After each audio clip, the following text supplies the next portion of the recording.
vào mùa. Nghe em tình anh đang dâng hương, lời ca anh yêu thương, vui tây nguyên đang vào mùa.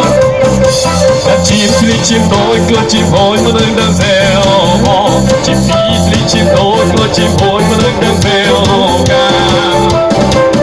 Tiếng trong phố vàng xa, mừng tây nguyên đang vào mùa. Anh chị em ơi thân nhanh tay, ôn lại thân như đang đi trăng lời tôi ca vọng vang xa.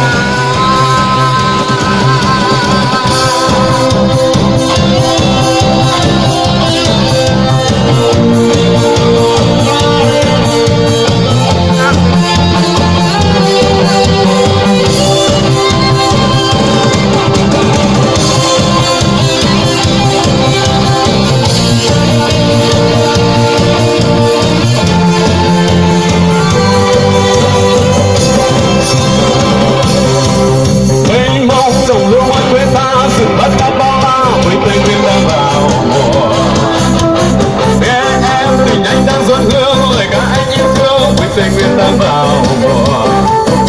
Đàn chim phi chim tối cua chim hôi mà đang reo, chim phi chim tối cua chim hôi mà đang reo ca.